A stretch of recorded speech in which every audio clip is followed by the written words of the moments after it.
Los disertantes serán José González, secretario general del Centro de Empleados de Comercio de Comodoro Rivadavia y subsecretario general de la Federación Argentina de Empleados de Comercio y Servicios. Juan Mario Páez, abogado, asesor letrado y apoderado legal, judicial y administrativo del Centro de Empleados de Comercio. Para dar detalles de los disertantes, los antecedentes del doctor Juan Mario Páez. Fue viceministro de Gobierno y Justicia de la provincia de Chubut en el periodo 1988-1989, fue autor de la Ley de Creación de la Secretaría de Trabajo y de la reivindicación del poder de policía de trabajo por la provincia de Chubut. Ex síndico del Banco del Chubut entre los años 2001 y 2002 en representación de la primera minoría legislativa de la legislatura de Chubut. Fue diputado provincial, desempeñando respectivamente las vicepresidencias primera y segunda de la legislatura. Fue diputado nacional por Chubut en los periodos 2007-2011 y 2011-2015, ejerció la presidencia de la Comisión de Intereses Marítimos y Fluviales de la Cámara de Diputados. Entre los años 2007 y 2011, fue presidente de la Comisión de Transporte entre los años 2012 y 2013 de la Cámara de Diputados y presidente de la Comisión de Defensa Nacional de la Cámara de Diputados. Fue senador de la Nación, representando a Chubut en el periodo 2015-2021, habiendo ejercido la presidencia de la Comisión Bicameral Mixta Revisora de Cuentas de la Auditoría General de la Nación. Además, en su currículum cuenta como haber pertenecido al Consejo de la Magistratura. Fue consejero de la Magistratura de la Nación entre los años 2017, 2018 y 2019. La presentación de ustedes y el doctor Juan Mario Páez.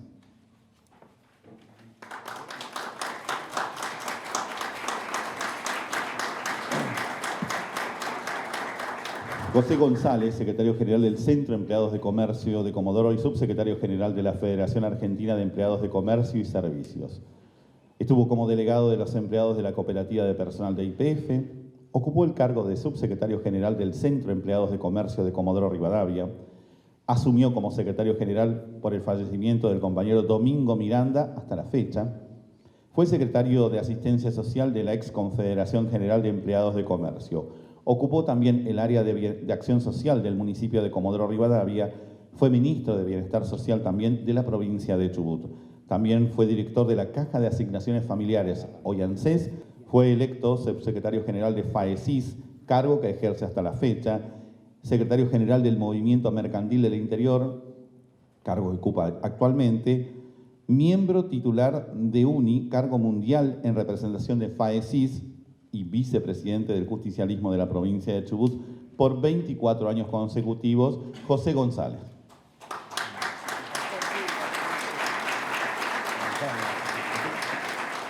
Con relación al DNU 70/23, a la situación que estamos atravesando desde el punto de vista del derecho de los trabajadores en forma individual y del derecho colectivo y hasta de la reglamentación del derecho de huelga. El gobierno nacional,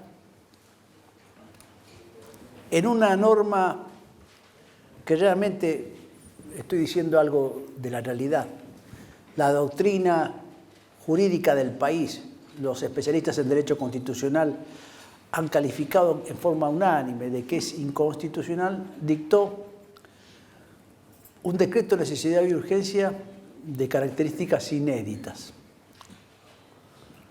El Poder Ejecutivo, y en esto no quiero hacer proselitismo en contra de, el presidente de la Nación se atribuyó una potestad que le es negada por la Constitución y que es de características excepcionales, y avanzó en un montón de materias. En lo que nos respecta a nosotros, a lo que nos interesa y a lo que estamos acá charlando, hay un capítulo entero, que es el capítulo 4 del DNU 70/23, dedicado al derecho del trabajo, al derecho colectivo y al derecho sindical. Este DNU vino a dar marcha atrás con casi toda la legislación protectoria que se fue articulando muy trabajosamente desde fines, yo diría, desde el principio del año 2000 en adelante, desandando legislación de flexibilidad laboral, entre comillas, que se había instrumentado en la década del 90 y algunas rémoras que habían quedado de las décadas anteriores y del proceso militar, y recuperando derechos para los trabajadores que están muy precisos en la Constitución Nacional. Y el presidente de la Nación, utilizando una herramienta que se denomina los decretos de necesidad y urgencia, que comenzaron a utilizarse sin previsión constitucional, con antelación al año 94, y que el constituyente del año 94 estableció con carácter excepcional. Quien habla fue 22 años legislador, pero de esos 22 años fui 14 años legislador nacional. Todos con posterioridad al 94, los de legislador nacional, es decir, diputado de la Nación y senador. Y la función legislativa es una función muy importante. Yo escuché con asombro realmente una declaración del presidente de la última semana que dijo: si sigue jodiendo el Congreso lo voy a cerrar. Lo que dijo el presidente es un delito, es de una enormidad terrible, es inconstitucional y es sedicioso. Es sedición. Eso lo dijo en un tuit. Lo único que espero que no lo repita, eso es sedición, debía estar el Procurador General de la Nación y la Corte tratando un tema de esta gravedad. Decir que va a cerrar el Congreso es creerse que alguien está investido de la suma del poder público, es una dictadura, es sedición, es actuar contra la Constitución. Yo me voy a permitir leerles el artículo 99, inciso tercero, que es el artículo 99 es el artículo que regula las facultades del presidente de la Nación, así como el artículo 75 en líneas generales regula las facultades del Congreso. La Constitución establece qué puede hacer el presidente, como las leyes veíamos hace un rato que pueden hacer los delegados y que puede hacer el sindicato. El sindicato hace la negociación colectiva, el sindicato puede disponer medidas de acción directa, no los delegados. El delegado está ahí para defender al trabajador, para trabajar incluso. El delegado tiene que trabajar, porque es de la esencia. Por eso le garantiza que no les tocan las funciones, porque el delegado trabajando está al lado de sus compañeros y sabe mejor los padecimientos de los compañeros.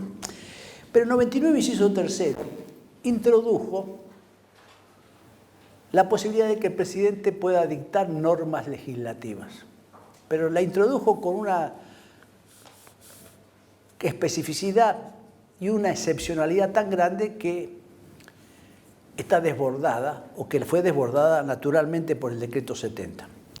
Dice el 99, inciso tercero de la Constitución, que el presidente de la Nación participa de la formación de las leyes con arreglo a la Constitución, las promulga y las hace aplicar. El presidente tiene, después lo voy a explicar, el Poder Ejecutivo no podrá, párrafo segundo, el Poder Ejecutivo no podrá en ningún caso, bajo pena de nulidad absoluta e insanable, emitir disposiciones de carácter legislativo. Esto es el segundo párrafo. Es decir, si el presidente quiere sacar una ley, es nulo de nulidad absoluta. ¿Y entonces cómo aparece el TDNU? Viene el tercer párrafo.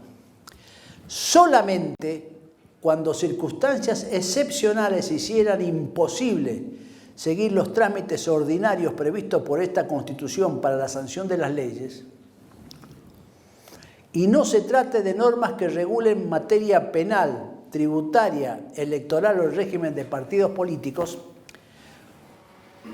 podrá dictar el presidente decretos por razones de necesidad y urgencia, los que serán decididos en acuerdo general de ministros que deberán refrendarlos conjuntamente con el jefe de gabinete de ministros. Después prevé que el jefe de gabinete debe remitirlos al Congreso dentro de los 10 días, que hay una comisión bicameral permanente cuya composición deberá respetar la proporcionalidad, que es la que debe tratarlo. Dos cosas les voy a decir. Yo incluso fui un integrante de esta comisión bicameral permanente, es una comisión muy chica, creo que tiene 12 legisladores, 6 senadores o 8 senadores y 8 diputados. Hay 2 comisiones que están previstas en la Constitución, no hay más. Después el Congreso tiene muchas comisiones. La otra es la Comisión Revisora de Cuentas. Esa también fui integrante, fui presidente, que es la que está por sobre la Auditoría General de la Nación. Esta comisión debe inmediatamente estar regulado por una ley, tratar el decreto de necesidad de urgencia. Pero fíjense lo grave, dice, solamente cuando circunstancias excepcionales hicieran imposible. El Congreso, cuando se dicta este DNU el 70, estaba ya en periodo de sesiones extraordinarias y no había sido convocado. Dicta el DNU Milei, el presidente Milei, no sobre una materia chiquita, sino sobre infinidad de materias, infinidad, alquiler, y modifica centenares de leyes, en materia laboral, qué sé yo, más de 60, 70, algunas las deroga directamente, invocando la zona de necesidad y urgencia, y además que el Congreso estaba cerrado, y a los 2 días, y antes de que entrara en vigencia este DNU, porque entró en vigencia el 29, llamó al Congreso extraordinarias. Es decir, no existía tal imposibilidad. Por las materias, por la cantidad de leyes, por la naturaleza de este DNU, es que ha sido calificado de inconstitucional por toda la doctrina jurídica, porque además acá ha exorbitado el presidente sus funciones y ha exorbitado el principio constitucional. ¿Cuál es el principio constitucional? Que no puede dictar leyes. Las funciones del presidente son otras, las reglamenta, pero no puede dictar leyes. Tiene infinidad de funciones el presidente, están en el artículo 99 de la Constitución, pero no puede dictar leyes. Y el párrafo segundo del inciso que leí, nuevamente lo voy a decir, el Poder Ejecutivo no podrá en ningún caso, bajo pena de nulidad absoluta e insanable, emitir disposiciones de carácter legislativo. El DNU 70, el decreto de necesidad de urgencia de todos los presidentes de la República Argentina que más materias ha alterado y que más inexplicablemente ha afectado la vida de todos los argentinos y que se ha autoinvocado razón de necesidad de urgencia, porque el DNU 70 ha incluso declarado la emergencia, autodeclarado la emergencia en materias y ha afectado y avanzado sobre esta legislación. Yo creo que el presidente tiene claro que este DNU,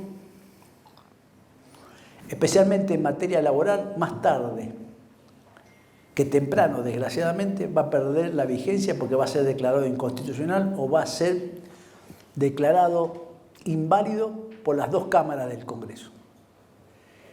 Hay una ley, que es la ley 26.122, que regula cómo debe actuar el Congreso para tratar los decretos de necesidad de urgencia, porque es como la facultad de dictar leyes es del Congreso, no del presidente. Es como que alguien se apropió la función de otro.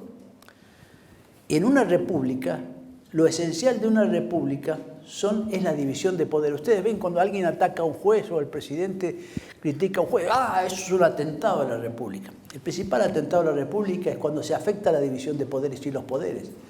Parece que cuando alguien ataca al Congreso no es un atentado a la república y alguien puede decir que se debe cerrar. Miren, lo primero que se ha hecho cuando vienen los golpes militares es cerrar el Congreso. Los jueces, la mayoría, siempre siguen, juran las nuevas constituciones, y el presidente siempre va a seguir siendo una persona que se pone arriba y que maneja el gobierno, la administración, el Poder Ejecutivo. El que no existe más es el Congreso.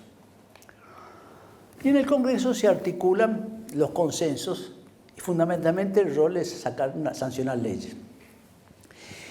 El decreto de necesidad de urgencia 70, entre los muchos aspectos que avanzó en materia de desregulación, avanza en lo que nos compete a nosotros, que son los derechos de los trabajadores, los derechos de los sindicatos y los derechos incluso colectivos específicos, como son hasta el derecho de huelga.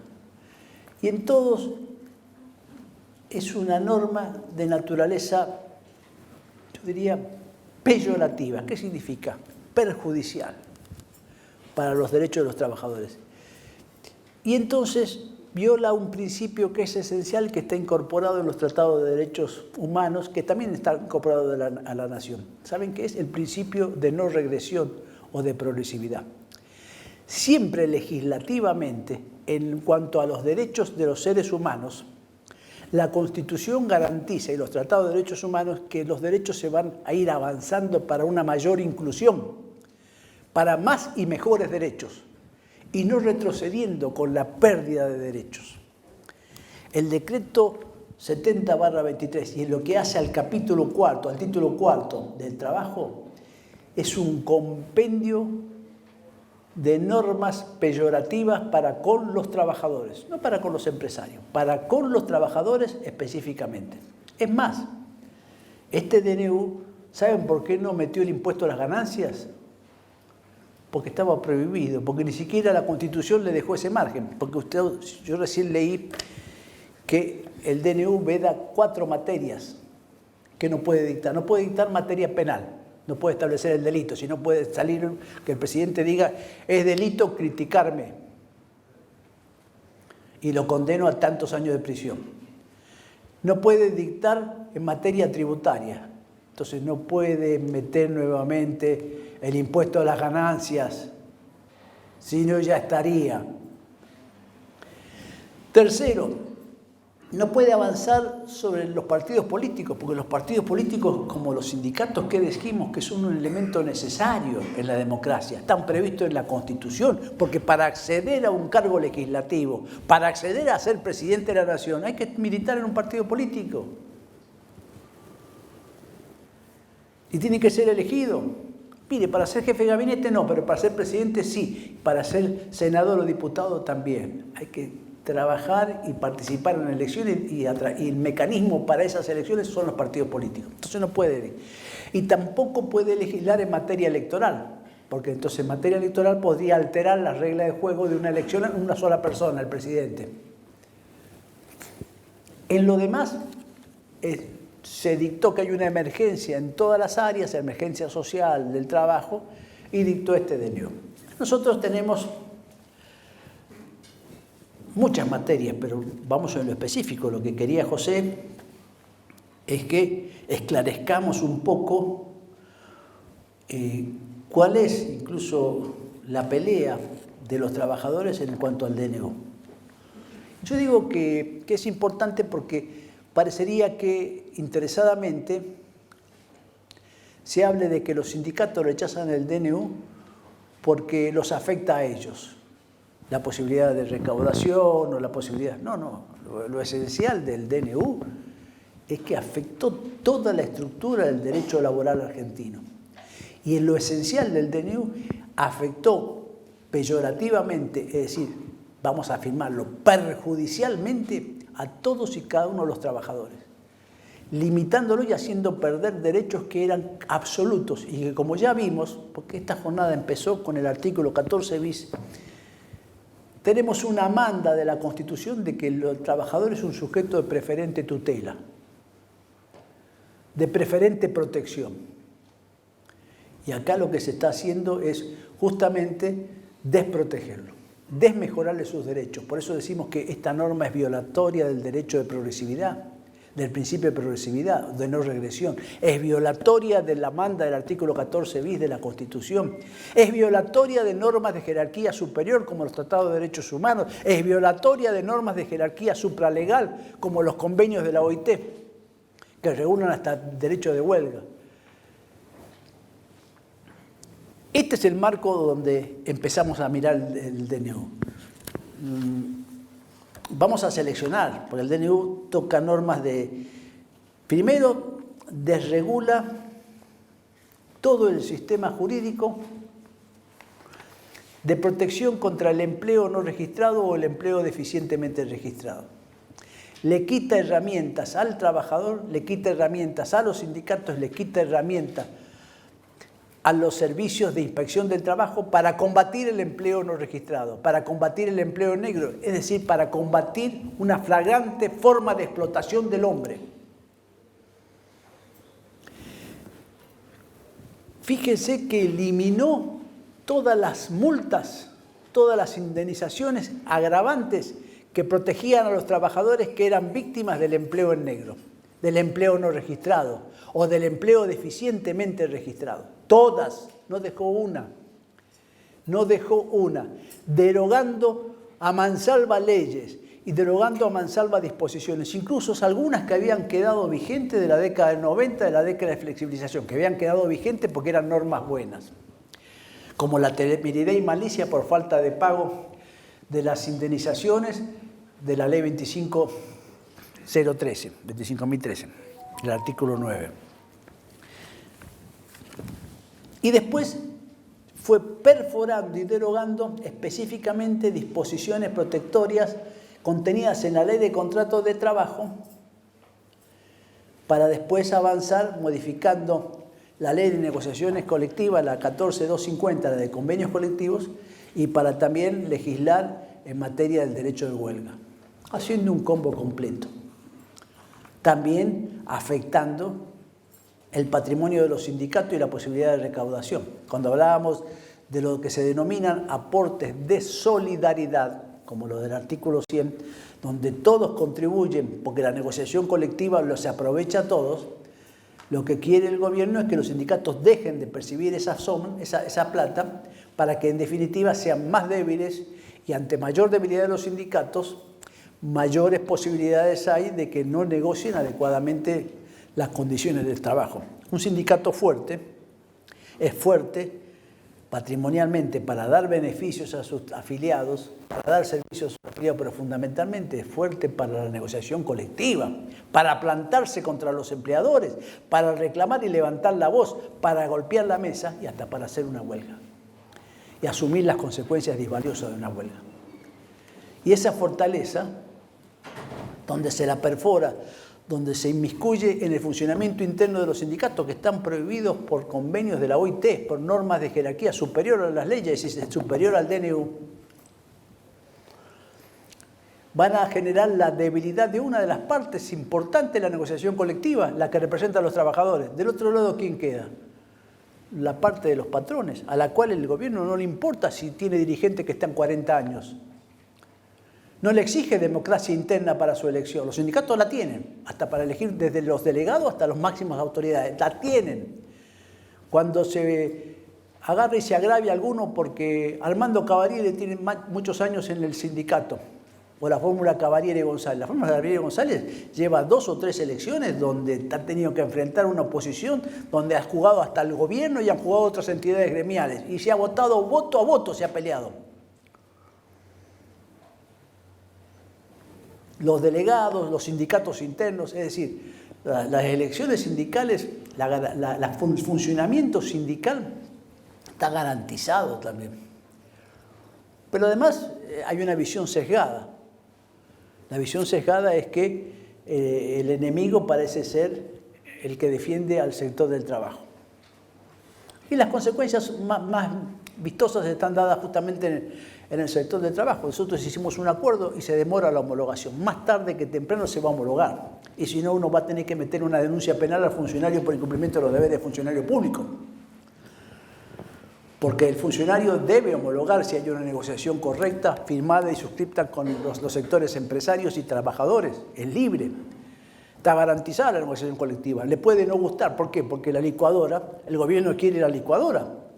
Y los sindicatos lo que quieren es que la licuadora no licúe los salarios, dentro de todo que está peleando la distribución, sabiendo que vamos negociando a la pérdida inclusive. Porque negociamos a la pérdida, porque los incrementos de los productos que ustedes, la mayoría, venden cotidianamente, el que vende ropa, el que vende alimentos, sabe lo que ha subido el costo de vida, y todavía a nosotros no se nos quiere convalidar un incremento que es un mero paliativo ante este despojo que estamos viendo de un ajuste fenomenal. Y falta todavía de los servicios públicos. Este es el marco del DNU 70.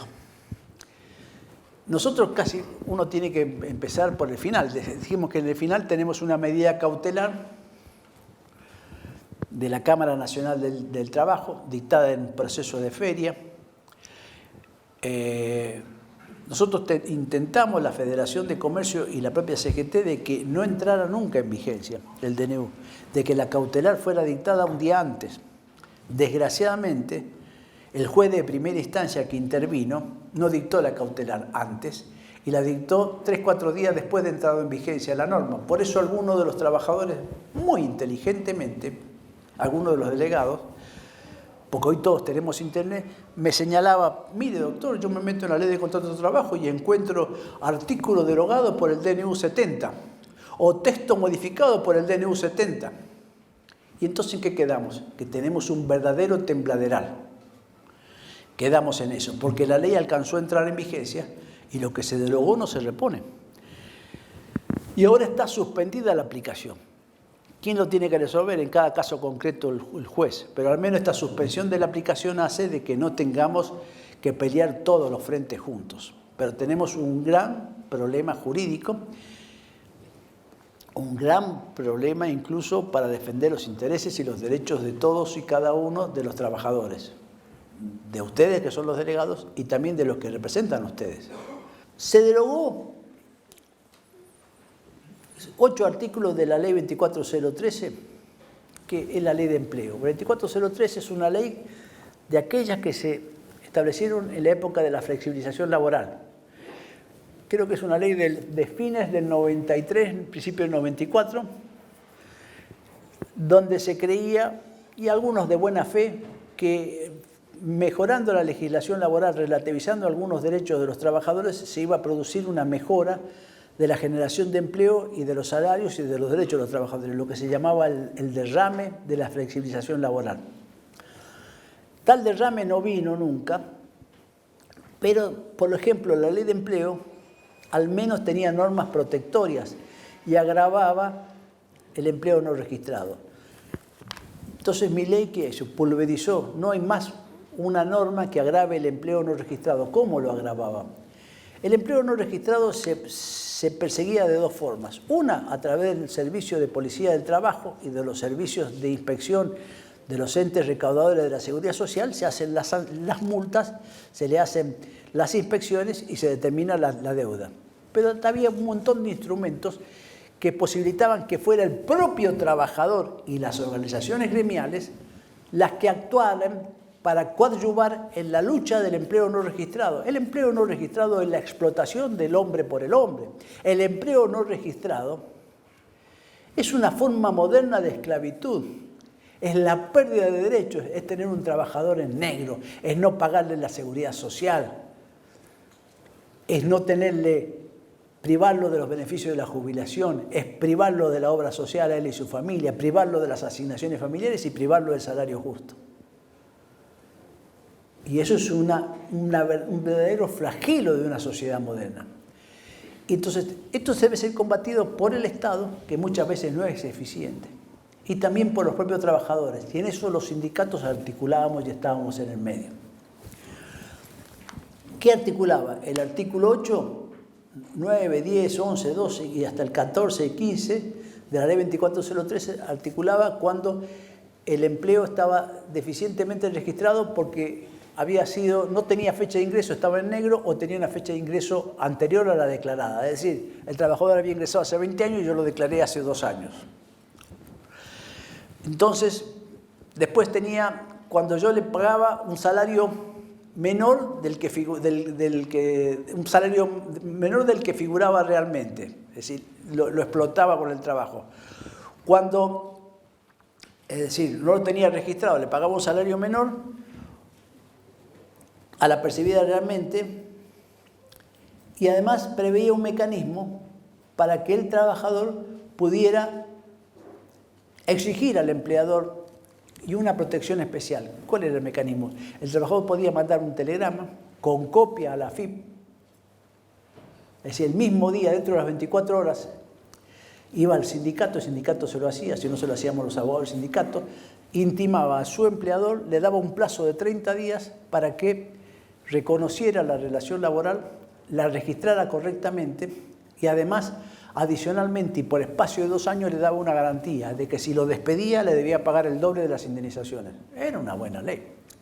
Intimaba al patrón, decía, mire, yo entré hace 20 años, mi salario cuando yo entré era tanto, entonces denunciaba el verdadero salario y él le pagaba menos, o le pagaba la jornada y mandaba esta intimación con copia de la AFIP. El trabajador, el empleador tenía 30 días para regularlo, si no lo registraba, si no le pagaba las diferencias salariales, si no hacía los aportes, el trabajador podía considerarse despedido, podía seguir trabajando, pero si lo despedía dentro del plazo de 2 años de que había hecho esa intimación, duplicaba las indemnizaciones.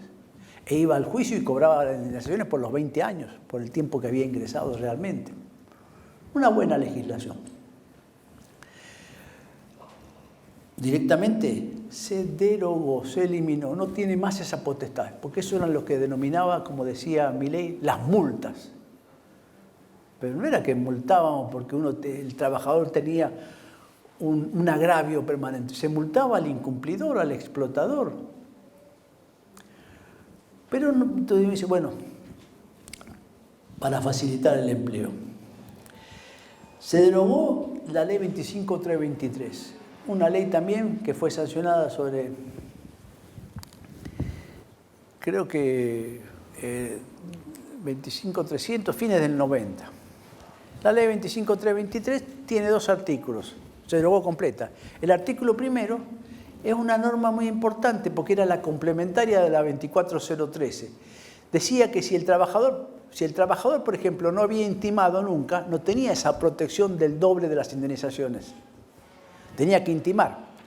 Ahora bien, y aparte, había otro supuesto de empleo no registrado, fundamentalmente un supuesto que era el del trabajo a tiempo parcial. Lo tengo el trabajador registrado por 4 horas y lo trabajo 8 horas, que es el vicio más grande que tenemos en comercio hoy. Un porcentaje importantísimo de nuestros trabajadores, especialmente de los pequeños comercios, no de los grandes establecimientos, están registrados como contrato de trabajo a tiempo parcial y trabajan las 8 horas, y trabajan 10 horas, y trabajan 60 horas semanales, con feriado, con franco los domingos eventualmente. Y cobran media jornada y un poquito más, un plus de salario en negro. Esta norma, el artículo primero, decía que si el trabajador... ¿Y cuándo venían al sindicato a quejarse o a denunciar? Después que lo despedían. ¿Cuándo iban al Ministerio de Trabajo? Acá está, después que lo despedían. Porque el trabajador, por estado de necesidad, es sometido al verdadero principio de la explotación. No me quejo, pese a que sé que me están explotando, porque si me quejo pierdo el empleo. Hay verdadera necesidad. Y hay un consentimiento a esa violación de los derechos, que son derechos humanos. Cuando hablamos de un derecho del trabajador, hablamos de derechos humanos, muchachos. Hablamos de derechos de las personas, son derechos humanos. Y cuando perjudicamos esos derechos, estamos perjudicando derechos humanos. Esta ley, la 25.323, preveía que si el trabajador, después que lo despedían, podía denunciar los supuestos que, si no había estado en ninguno de los supuestos, tenía el empleo no registrado anterior, o tenía hasta el empleo, o había supuesto no previsto en la ley de empleo, metía un juicio, y ese juicio había una multa, una indemnización, que ahora duplicaba las indemnizaciones, la indemnización por antigüedad, las duplicaba, le hacía pagar al patrón el doble, era una sanción por haber sido un explotador. Y el artículo segundo, la 25.323, duplicaba las indemnizaciones, te daba un incremento del 50% la falta de pago de las indemnizaciones por despido. El preaviso y la indemnización por despido, si no la pagaba o la pagaba en menos, tenía un 50% más de sanción. Es decir, el legislador que buscaba que el empleador se hiciera cargo, primero que no tuviera trabajo en negro, segundo que si despedía a un trabajador, aún sin causa, como nos pasaba el ejemplo que nos daba el compañero, le pague en tiempo y forma las indemnizaciones. ¿Por qué? Porque si como hoy tenemos una inflación desatada, y que lo diga Matías, que está todo el día ahí recibiendo gente, lo mejor que puede hacer un empleador, o que lo diga Fabián Colobeque, es no pagar, dilatar el pago, licuar la indemnización. La licuadora no solo es del Estado, no solo es de mi ley con los salarios, es con todo. El tiempo perjudica al acreedor y beneficia al deudor. Había otra norma que era muy importante y que establecía sanciones a los empleadores, aquellos empleadores que se meten con la plata del trabajador y se la apropian. Es una norma muy, pero muy importante que nos permitió a los sindicatos y a los organismos de recaudación tener una herramienta adicional para poder cobrar los aportes. ¿Saben cómo se llamaba? El artículo 132 bis de la Ley de Contrato de Trabajo, que establece que el empleador no puede retener dinero del trabajador y apropiársela. No puede, no. Si retengo dinero tengo que entregárselo al organismo recipiendario, a quien se lo debo entregar. Si yo retengo dinero del trabajador para pagar un aporte sindical, para pagar un aporte de obra social, para pagar un aporte jubilatorio, para pagar un aporte mutual, y me lo quedo, Mientras yo no regularice esa situación, si el trabajador me intima, me va a deber, aunque me extinga el contrato de trabajo, un mes de sueldo mientras dure el incumplimiento del empleador. Mire, si alguien se queda con dinero de otro, incurre en un delito penal, se llama retención indebida. El empleador que retiene del sueldo plata, le retiene el 2% para empleado de comercio, pero no lo deposita, está sacando del salario del trabajador, está detrayendo, está retirando un dinero y no lo está ingresando al organismo porque él actúa como agente de retención. Muchos patrones creen que el dinero es de ellos. Dicen, mire, el sueldo, ven el neto y dice, yo pago el neto y lo demás es mío. No, no es de ellos. En ustedes es muy importante mirar el recibo de sueldo completo. Ustedes perciben el bruto. Ustedes muchas veces cobran 80, pero el sueldo es 100. Lo otro es un derecho que ustedes están pagando al sindicato, están pagando la jubilación, están pagando su obra social. Son ustedes los que lo están pagando y es su aporte. Y si el empleador no lo deposita, es que le está metiendo la mano en el bolsillo al trabajador. Es dinero que no es de él. Ese tenía una sanción gravísima, el 132 bis. 132 bis pulverizado. Pulverizado. Artículo 80. Ustedes saben que cuando se extingue el contrato de trabajo, nosotros tenemos una norma del convenio colectivo que prevé que en cualquier tiempo y momento se puede pedir certificado de trabajo. Pero el certificado de trabajo es un elemento importante y el artículo 80 estableció dos elementos. Estableció el certificado de trabajo y estableció la constancia documentada del ingreso a los organismos de la seguridad social y sindicales de los aportes y sindicales. El artículo 80 lo derogó de un plumazo, mi ley. Directamente lo derogó de un plumazo. No existe más la indemnización. ¿Por qué? Si el empleador tenía un plazo de 30 días, debía confeccionarlo en 30 días. Si al cabo de los 30 días no lo entregaba y el trabajador lo intimaba, le daba 2 días más. Ahora, si cumplido esos 2 días no hacía entrega a la confección de los 2 instrumentos o uno si lo hubiera reclamado el trabajador, ese empleador debía 3 meses de indemnización. Eso es una multa indebida, encarece, pero nadie se pone del lado de que yo necesito el certificado de trabajo, que ahí estoy pidiendo constancia. Y lo más importante del certificado de trabajo, el certificado de trabajo debe servir fundamentalmente para ser un elemento autenticador de los antecedentes laborales, un elemento donde se haga constar la calificación profesional, dice la ley, donde se hagan constar los cursos de capacitación. Es un elemento de antecedente laboral, no de recaudación, de antecedente laboral. Después tenés también el certificado de aportes y servicios, que es el certificado de la ley de jubilaciones, la 24241, que está en el artículo 12, inciso G. Ese no lo tocó, por suerte.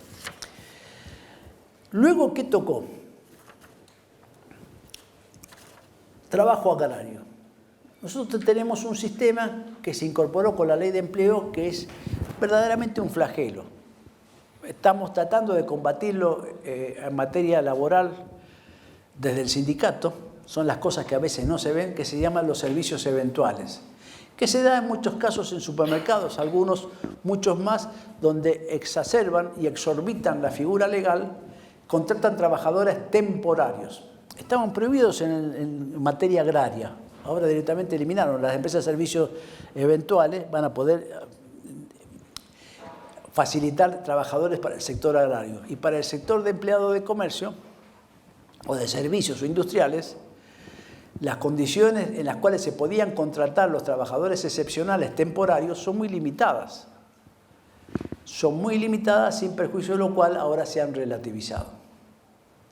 Eso es limitado a que tenía que haber un evento extraordinario, tenía que ser por un tiempo determinado, y si se salvaban, lo convertía en solidariamente responsable al empleador directo.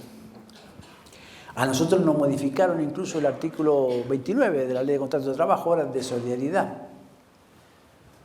Todavía tenemos vigente algunas normas como el artículo 30, donde tenemos los servicios esenciales y principales, que es lo que muchas veces nosotros estamos peleando, porque vamos a comenzar a pelear realmente, para que en algunos establecimientos, como los supermercados, los contratistas, los contratos de servicio de limpieza sean con empleados directos, porque es lo que corresponde.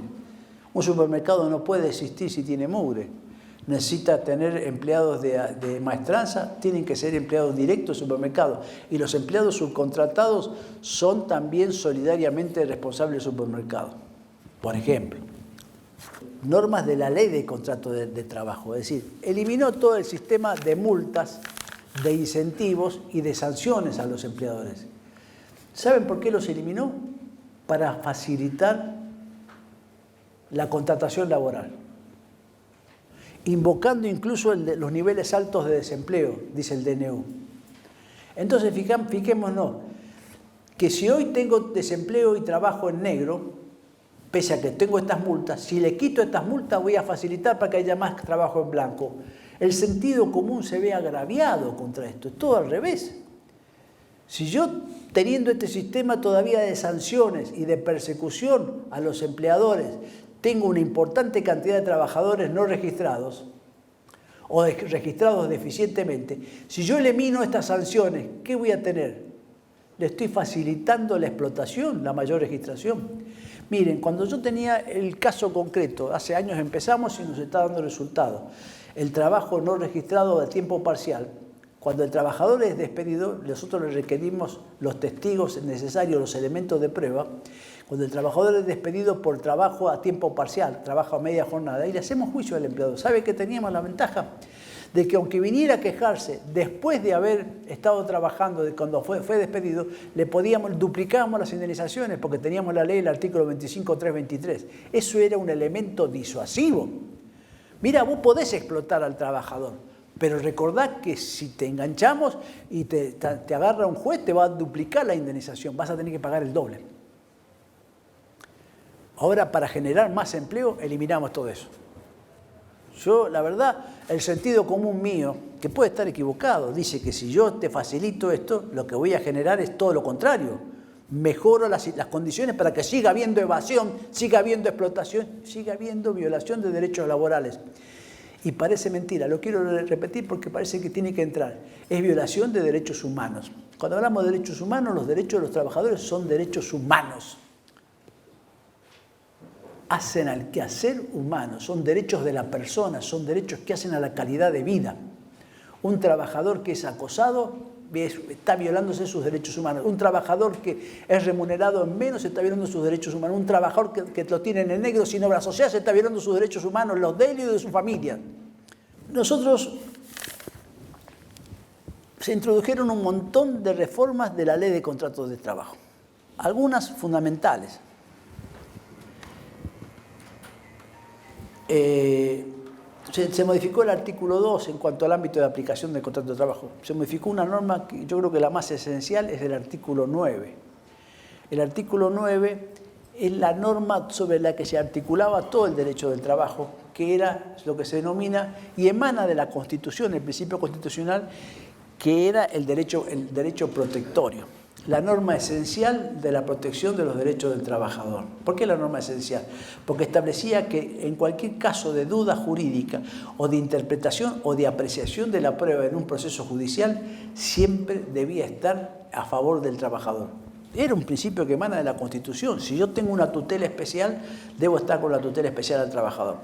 ¿Y qué hizo el decreto del DNU? Le hace un agregadito. ¿Para qué? Para que los jueces no terminen de aplicar adecuadamente el principio protectorio. ¿Y qué le agregó? Le agregó un último párrafo. En tal sentido, se aplicará, le pone como último párrafo, la regla procesal en virtud de la cual los hechos deben ser probados por quien los invoca. Altera un principio que se usaba en derecho laboral, que es el principio dinámico de la carga de la prueba. Acá dice principio de quien los invoca. Si yo invoco que era víctima de explotación, tengo que probarlo.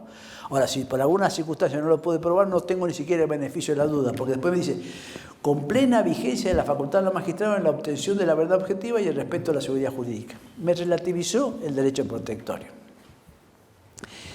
Avanza sobre un derecho que era especialísimo y muy apreciado por los sindicatos. Era el derecho del artículo 2, el de la irrenunciabilidad. ¿Por qué? Porque en la época de la flexibilidad laboral, los trabajadores y la negociación individual podía dejar sin efecto algunos derechos de mayor protección que tenían la ley o los contratos colectivos, los convenios colectivos. Y entonces el artículo 12 condenaba de nulidad absoluta e insanable esas normas que eran peyorativas, que eran más perjudiciales.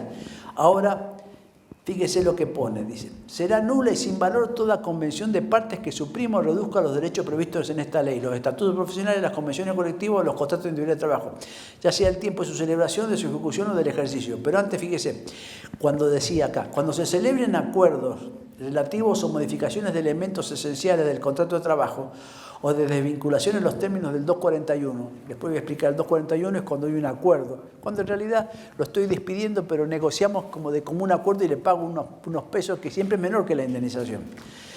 Las partes podrán solicitar a la autoridad de aplicación su homologación en los términos del artículo 15.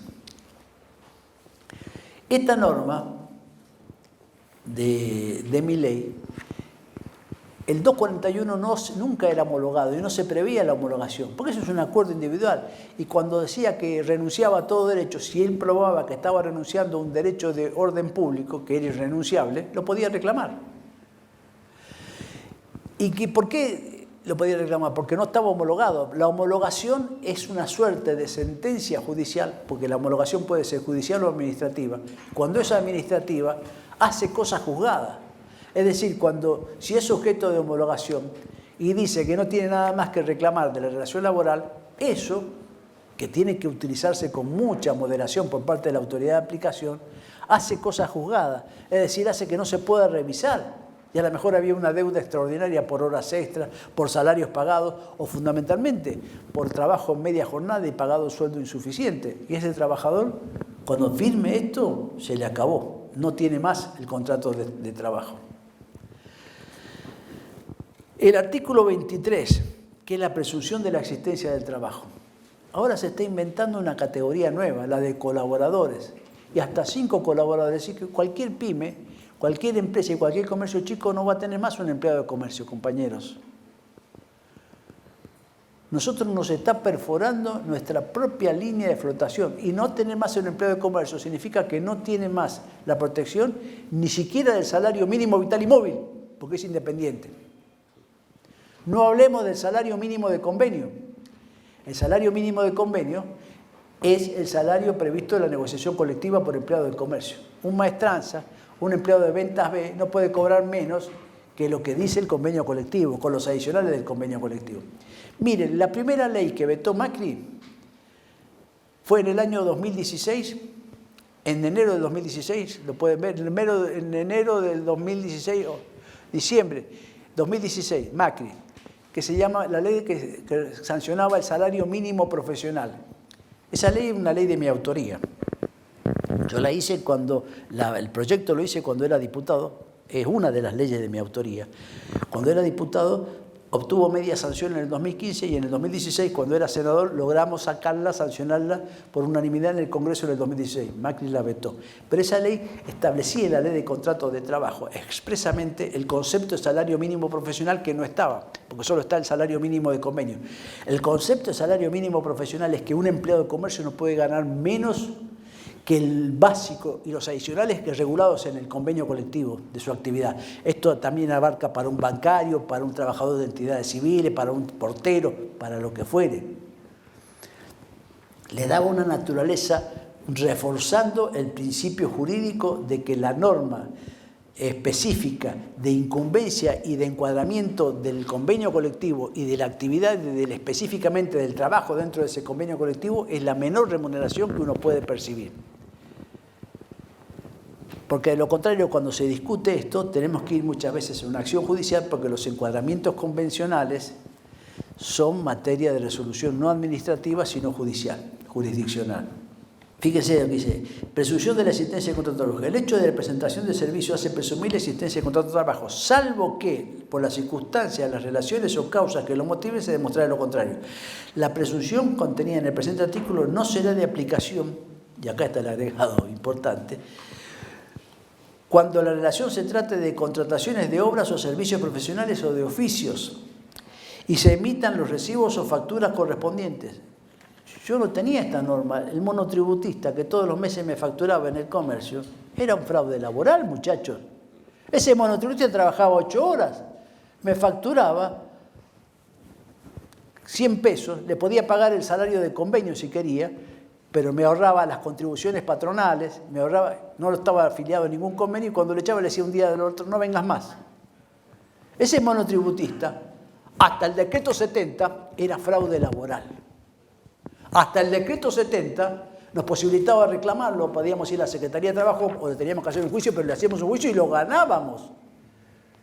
Porque estábamos protegiendo un derecho humano. El trabajo dependiente debe cumplir con determinadas reglas, debe estar registrado. El trabajo humano era un derecho humano. Es humano, pero si vos sos monotributista, tirar una factura o voy y te contrato en un negocio con este decreto 70, después incluso prevé que hasta 5 puedo tener en monotributistas como asociados, trabajadores independientes asociados.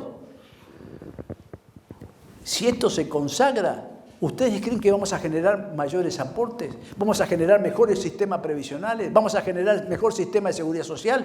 Son trabajadores que no van a tener obra social o van a tener la peor obra social porque prácticamente el monotributista no paga o paga muy poco.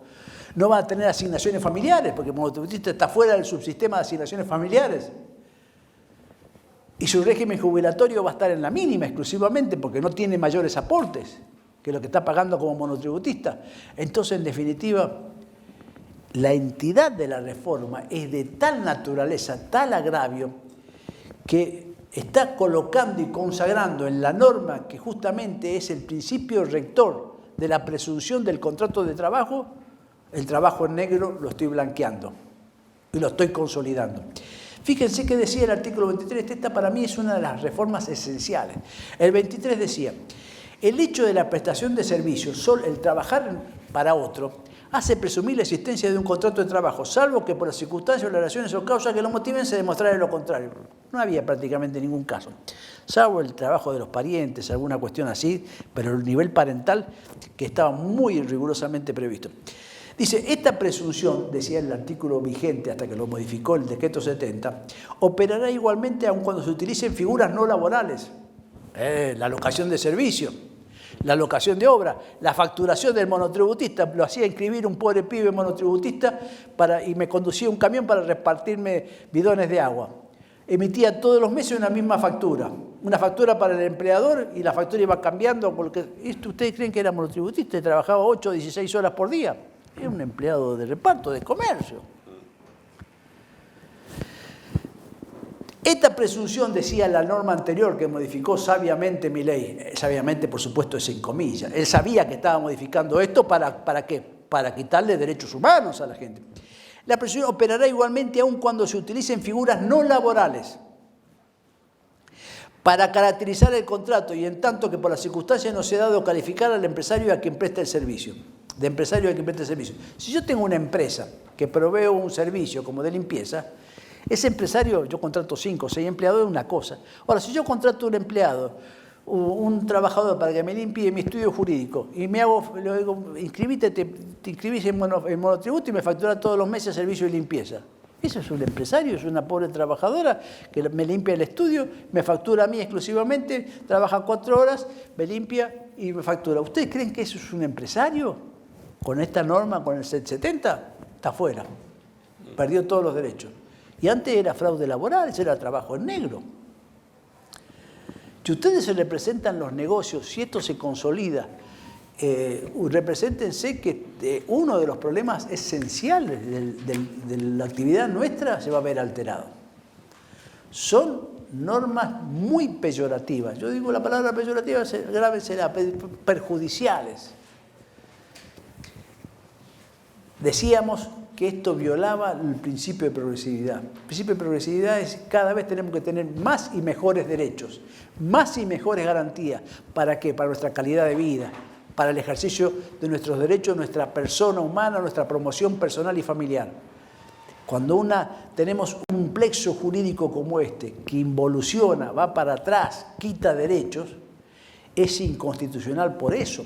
Aparte de porque está dictado no por el Congreso, es inconstitucional, aunque lo hubiera dictado esto el Congreso sería inconstitucional, porque va para atrás con derechos consagrados con la Constitución y además para atrás con normas que deben ser protectorias y no perjudiciales. Otra de las normas, por ejemplo, que era una de las cosas, cómo se afecta a los sindicatos. Dice, entre las normas, cuando el empleador tiene que retener al trabajador, le dice, bueno, pero hasta los aportes de solidaridad. Primero que dice que los convenios colectivos vuelve a un viejo concepto que nosotros sabíamos que estaba en la época del proceso militar, que se llamaba las cláusulas normativas y las cláusulas obligacionales de los convenios colectivos. Cláusulas normativas de un convenio colectivo son aquellas que regulan las condiciones de trabajo, es decir, las que te fijan los horarios, las que te fija el pago de salario, las que te fija la entrega de uniformes por épocas del año, las que te fija las licencias por matrimonio, por estudio, la que te fija los adicionales del básico, las categorías, la que te fija el básico, el adicional por presentismo. Todo ese tipo de cláusulas son normativas. ¿Por qué? Como una norma jurídica, son las que regulan el contrato de trabajo. Y después están las cláusulas obligacionales. ¿Qué son las cláusulas obligacionales? Aquellas que no regulan específicamente los derechos del trabajador, sino que regulan el funcionamiento institucional. Las cláusulas que leíamos del convenio colectivo del funcionamiento de los delegados, esas cláusulas no son normativas, son cláusulas obligacionales. ¿Qué otra cláusula obligacional hay? Por ejemplo, la del seguro la del seguro, sí, tiene un nombre, el seguro complementario de empleado de comercio, el seguro de jubilación privada de empleado de comercio. Ese es una cláusula complementaria, una cláusula, digo, obligacional. ¿Qué otra cláusula obligacional? La del aporte de solidaridad, es la del artículo 100. El artículo 100 es un aporte de solidaridad que lo pagan todos los trabajadores. ¿Por qué? Porque todos los trabajadores, sean afiliados o no, están incluidos en el convenio colectivo y les aprovecha a ellos toda la negociación colectiva. Cuando la negociación colectiva no discrimina, no dice a los trabajadores afiliados le corresponde este sueldo, no, le corresponde a todo empleado de comercio tal cosa. Le corresponde este salario, le corresponde este adicional, le corresponde esta protección, le corresponde el seguro complementario para la jubilación privada. Esa regulación y ese trabajo se contribuye con la cláusula obligacional, con la cláusula de solidaridad que justamente la aportan todos. Después tiene derechos específicos de los afiliados, que esa es otra norma.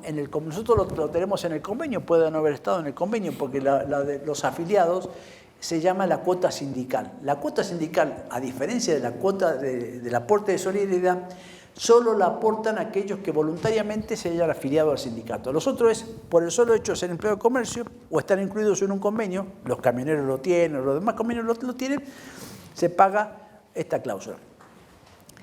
La cláusula obligacional le prevé una norma donde el trabajador mes a mes la puede dejarla sin efecto y se pierde el principio de obligatoriedad, de erga omnes. Mire, en una situación de salarios a la baja, en una situación de precariedad, en una situación donde no nos alcanza el dinero, lo más probable es que la gente, aunque quiera sentirse protegida, va a decir, no, no me descuente. Ahora, ¿qué logramos con esto? Que en 5 años no tenemos más un sindicato. O tenemos pequeños clubes de fútbol, pero no van a ser sindicatos, no van a ser fuertes, porque le estoy perforando la línea de flotación que hacen que sean sólidas para la negociación colectiva. Cuando un sindicato va a la negociación colectiva, lleva lo mejor de sí, lleva profesionales, es decir, generalmente van más armados y más estructurados que las cámaras empresarias. Cuando los sindicatos van a negociar, negocian en serio, pues están defendiendo los intereses de cientos de miles de trabajadores. Van armados, van con los mejores profesionales que puedan contratar. Van con los dirigentes gremiales que están más entrenados, con mayor tiempo. Son tipos que empezaron siendo delegados y terminan siendo realmente, manejan la legislación laboral y manejan la negociación colectiva. Están ahí por algo y son los que tienden a sacar el mayor provecho en situaciones aún difíciles. ¿Por qué? Provecho para sus representados, para los trabajadores. Cuando un dirigente gremial les ha apoyado, véanle el convenio que está atrás, véanle los beneficios que está negociando, aún en circunstancias difíciles, La muñeca, el manejo de gremial es una cosa muy compleja. Y en ese marco, si yo debilito la estructura gremial que representa a los trabajadores, estoy debilitando una de las armas que están generando normas jurídicas, el derecho colectivo. Y estoy perforando justamente esos derechos de los trabajadores. También se incorpora un periodo de prueba de 8 meses. Yo creo que el periodo de prueba, y se relativiza incluso los contratos sucesivos del periodo de prueba, y eso sí es un problema. Yo creo que el periodo de prueba puede prolongarse. No estoy en lo personal, y yo sé que los dirigentes de MENA no están en desacuerdo, recién lo aclaraba el mismo secretario general, quien tiene una altísima responsabilidad en la federación. Nosotros no estamos en desacuerdo con modificaciones en el sistema laboral, pero esas modificaciones deben ser trabajadas, articuladas con consenso y siempre verificando cómo se logra un progreso normativo en beneficio de los trabajadores y en beneficio de la actividad. La inmovilidad como tal, la inmovilidad de normas jurídicas, de principios rectores, no beneficia a los trabajadores. Y yo pongo el ejemplo incluso a veces de algún sindicato, el que tenía Facundo Moyano, el hijo de Moyano, pero que el sindicato de las autovías, autopistas, ¿cómo es? De peajes y autovías. Se sentaron a negociar y avanzaron, sabiendo que incluso la modernidad iba a hacer que se perdieran puestos de trabajo que había que reconvertirlos. Pero si usted se siente a los negociar, negociaron la reconversión. Y los trabajadores que estaban cobrando el peaje en las autovías de alto tránsito en Buenos Aires, hoy van todos, que no existen más esas casetas, existe el peaje electrónico. Esos trabajadores están a lo mejor en una ruta provincial, una ruta de escasa circulación, como las rutas nacionales del interior, sigue estando el peaje porque es necesario. La aceptación de la modernidad y la transformación forma parte de la negociación colectiva. Comercio lo tiene, está avanzando con los convenios por ramas, ahora avanzó con sistemas de informática y con sistemas de seguridad privada. Tenemos un nuevo convenio, José, no sé si creo que lo firmaste vos también, de seguridad privada. Se avanzó con un convenio colectivo para empresas de turismo. Estábamos avanzando. No se busca la inmovilidad, porque la inmovilidad también forma parte de la justificación y forma parte del no cumplimiento de este deber de progresividad. Si nosotros nos quedamos inmóviles no vamos a progresar, y si no progresamos no estamos protegiendo adecuadamente a nuestros representados, que son los trabajadores. Estamos avanzando con nuevos convenios colectivos, con mayores especificidades y con mayor rama. Si me preguntan a mí, tenemos que más temprano que tarde, avanzar con, por ejemplo, un convenio más específicos de hipermercados y supermercados, donde contemplemos incluso las incorporaciones nuevas de tecnología, como los cajeros automáticos que ya no están requiriendo el servicio humano, y otros que tienen determinada complejidad y que requieren mayores trabajos, y hay que reconvertir la actividad y hay que avanzar. En ese marco, no debe ser una imposición de uno solo sobre el otro, debe ser una negociación articulada.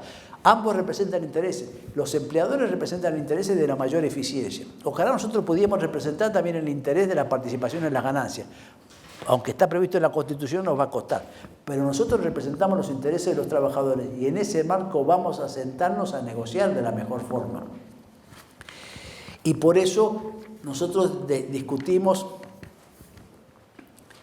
este tema tan importante. Otro de los aspectos que modificó el proyecto de ley de mi ley, y que no tocó por suerte el artículo 30, que es de la contratación de empresas para servicios normales, por eso decía que los supermercados o algunas entidades deben aplicar a los trabajadores de empresas contratistas de actividades normales y esenciales propias de la actividad empresaria, las mismas normas del convenio, son empleadores solidarios. Pero tocó el 29, ¿qué puso? Mediación, intermediación, solidaridad y subsidiariedad, que esto también nos afecta. Los trabajadores serán considerados empleados directos de aquellos que registren la relación laboral. Esto es obvio, de aquellos que registren la relación laboral. Pero, por ejemplo, si tenemos una empresa de servicio de limpieza, el empleador principal de esa empresa de servicio de limpieza del supermercado no es el que figura en el recibo, es el supermercado. Es solidariamente responsable. Dice, sin perjuicio de haber sido contratados con vistas, y acá está el tema, a utilizarlo en su prestación o de proporcionarlo a terceras empresas. La empresa usuaria, y acá usan la expresión de la ley de servicios eventuales, será responsable solidaria por las obligaciones laborales de la seguridad social respecto a los trabajadores proporcionados. pero solamente de esos trabajadores sin prejuicio que son principales. No me establece la solidaridad plena del contrato de trabajo. Fíjense lo que decía antes, los trabajadores que habiendo sido contratados por terceros con vista a proporcionar a las empresas serán considerados empleados directos de quien utilice su prestación. Cambió la figura. El primer párrafo decía que eran empleados directos del que utilizaba el servicio, no del que figuraba en el recibo. En tal supuesto, y cualquiera sea el acto o estipulación que al efecto concierten los terceros contratantes, es decir, el que aparece, el que figura, y la empresa para la cual los trabajadores presten o hayan prestado servicios responderán solidariamente de todas las obligaciones emergentes de la relación laboral y de las que se deriven del régimen de seguridad social.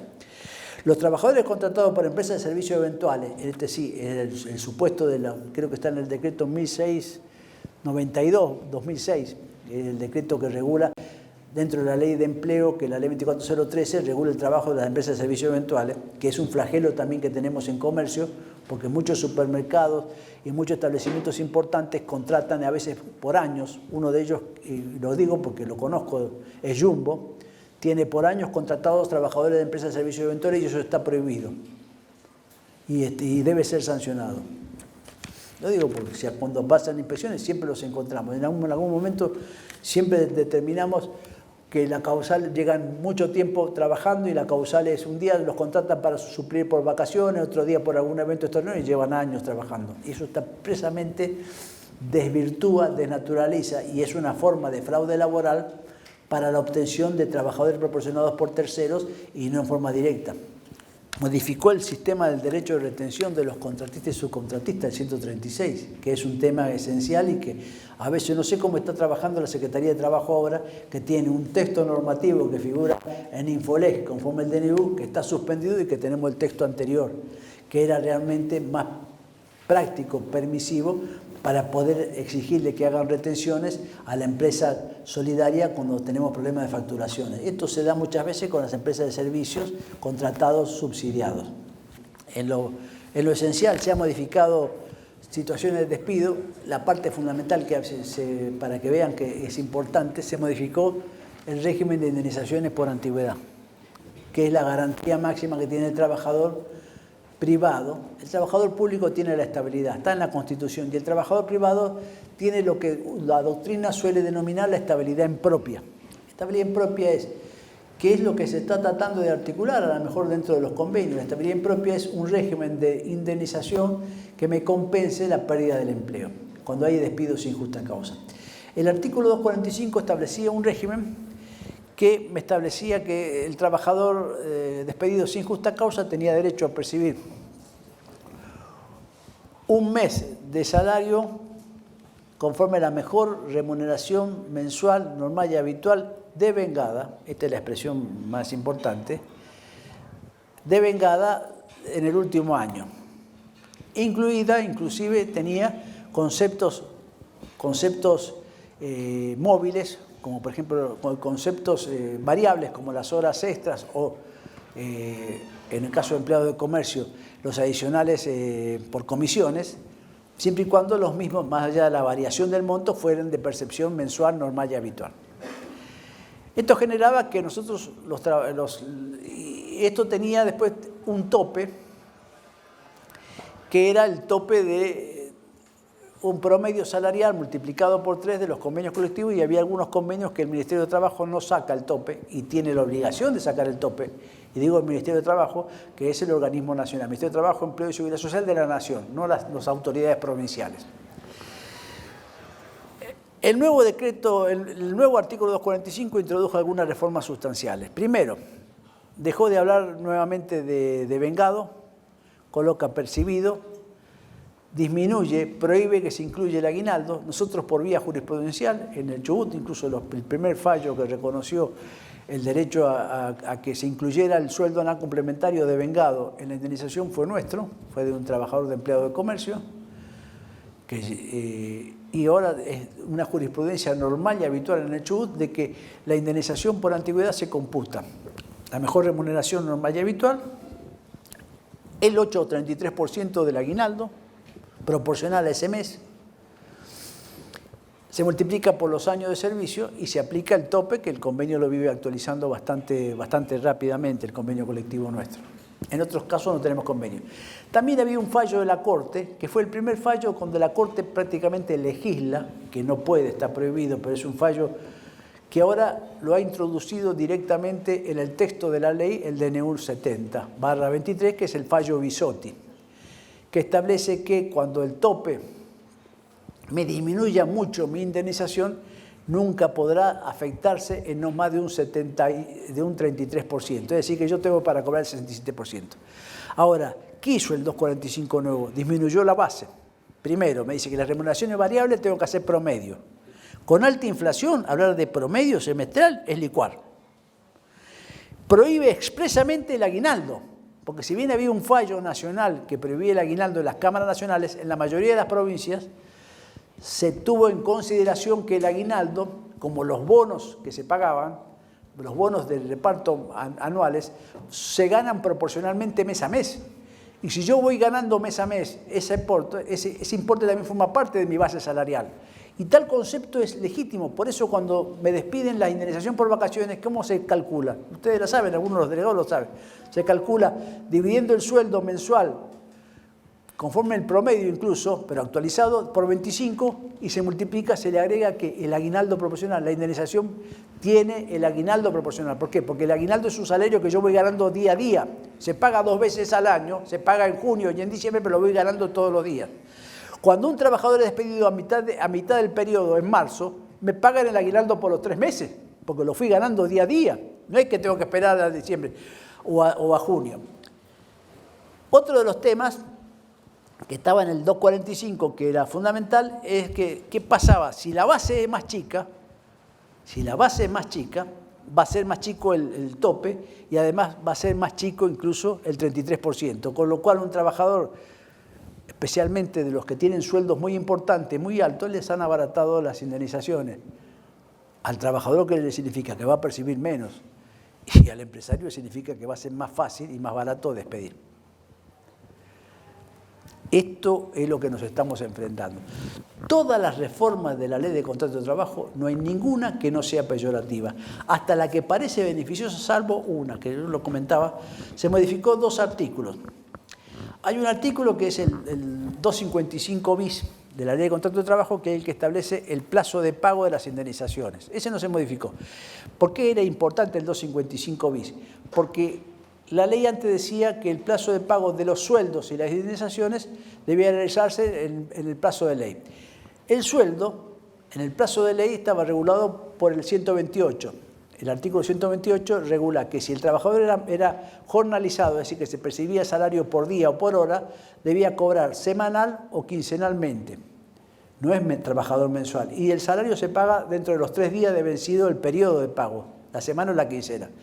Si el trabajador es mensualizado, como es el caso nuestro de los empleados de comercio, el salario se paga vencido el mes, es decir, cumplido el mes, dentro del 4.º día hábil. La mayoría dice el 5, no es el 5.º día. Hay días que cae el 4.º y hay días que cae 6, 7. El 4.º día hábil es el plazo máximo que tiene el empleador para pagar y si no está en mora. Cuando se hablaba de las indemnizaciones, no estaba claro cuándo era la fecha de exigibilidad. Imagínense, cuando yo despido a un trabajador al día 28, tengo al día 25, tenía 25 días de salario que había que pagarle. Si tomo el 128, ese salario se lo tendría que esperar a fin de mes, que así hacían muchos, y lo pagaban, después tomaban los 4 días hábiles. Entonces se hizo el artículo 255 bis, que establece que el plazo de pago es desde el despido, cuando se notificó, tiene 4 días o 3 días. El 255 y el 276 preveían 2 cosas. El 255 también, el texto original que modificó mi ley es de mi autoría. La ley es la ley 27325 del 15 de diciembre de 2016. Fue una ley que, gracias a Dios, no la vetó Macri. Esa la sancionamos cuando yo era diputado, la hice, el proyecto es mío. Establecía que los trabajadores tenían prohibido la actualización monetaria. Y habían empezado a salir unos fallos que los trabajadores decían que cuando yo reingresaba a un trabajador al empleo, podía deducirle la indemnización pagada anteriormente. Y existen muchos jueces que usted los ve con el principio de progresividad, con el principio del artículo 9, protectorio del trabajador, pero a la hora de fallar están más interesados en quedar bien con los empleadores que no con los trabajadores. muchos jueces y en muchas jurisdicciones, jueces del trabajo del país. Y habían empezado a dictarse algunas sentencias donde actualizaban el monto pagado por los trabajadores, pagado a los trabajadores en los periodos anteriores. ¿Cómo? Si el 276 decía, no se puede actualizar la indemnización, se calculan intereses, no se puede actualizar. ¿Sabe por qué no se puede actualizar? Porque está prohibido, porque rige el principio nominalista, está prohibido la indexación. Entonces, yo saqué una norma que, el Congreso sacó una norma que acotó y dijo, las indemnizaciones que se pueden deducir son las de la misma causal y son a valores nominales. Mi ley, yo creo que sabiamente, ahora metió la actualización monetaria, ¿sí? En dos artículos, en el artículo 255 y en el 276. Pero fíjense, como aún metiendo las normas en una es peyorativa para el trabajador y la otra no. La primera, el 255, dice que ahora se puede deducir la indemnización pagada anteriormente y actualizada por índice de precio al consumidor. Se los voy a leer para que vean cómo se legisla con diferente interés, cuando quiero beneficiar al patrón, cuando quiero perjudicar al trabajador. Dice el 255 actual, dice, la antigüedad del trabajador se establecerá conforme a lo dispuesto en los artículos 18 y 19 de esta ley, pero si hubiere mediado el reingreso, acá donde nos interesa, a las órdenes del mismo empleador, se deducirá de las indemnizaciones de los artículos 245, 246, 247, 250, 251, 253 y 254, lo pagado oportunamente actualizado por el índice de precio del consumidor. A mí me parece perfecto. Con más una tasa de interés pura del 3% anual por la causal de cese anterior. Perfecto. Acá incorporó lo de la causal de cese anterior, que fue una novedad normativa que incorporó en la ley 27.325. Dice después, en ningún caso la indemnización resultante podrá ser inferior a la que hubiera correspondido, eso está perfecto. Ahora vamos a ver el 276. Incorporó, que por eso dijo que la única norma no peyorativa, porque ahora con los intereses los trabajadores estaban perdiendo y la Corte acaba de dictar un fallo donde prohíbe la capitalización de intereses, con lo cual los empleadores se siguen beneficiando cuando pasa el tiempo y pagan menos las indemnizaciones. El 276 de mi ley, o del decreto 70, dice, fíjense, se los voy a leer, los créditos provenientes de las relaciones individuales de trabajo serán actualizados y repotenciados y o debe ganar intereses. La suma que resulte de dicha actualización y o repotenciación y o aplicación de intereses en ningún caso podrá ser superior. No dice como la de los patrones que será la actualización del índice de precio consumidor. Dice en ningún caso podrá ser superior, es decir, que puede ser menor. Ahí sí es trabajador. ¿Cómo lo vamos a beneficiar? Puede ser menor. En ningún caso podrá ser superior a la que resulte de calcular el capital histórico actualizado por índice de precio al consumidor. Ah, menos mal. Por lo menos lo tengo que empatar al empleador. Pero puedo. Eso es el tope. Para el empleador el mínimo es eso. Acá el tope. Dice, con más una tasa de interés pura del 3% anual. Este interés es interés moratorio. Es el empleador que no me pagó la indemnización cuando me la tenía que pagar. Tengo que hacer un juicio, años, 6 años, y paga el 3%. El otro no es interés moratorio, porque no hubo mora nunca. Le pone interés al empleador beneficiándolo para que se incremente la indemnización y no hay mora. Es un interés compensatorio o legal, pero no es moratorio.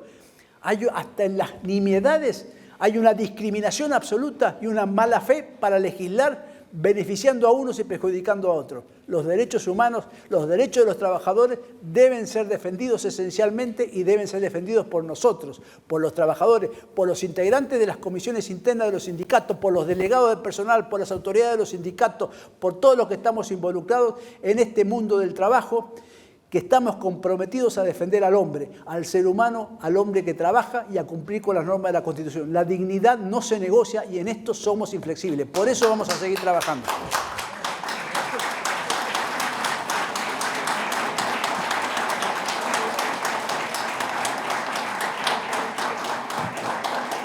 Nos comprometemos a volver a hacer otra reunión como esta, para que los compañeros puedan ir desplumando la gallina para poder hacer las preguntas que quieran hacer después.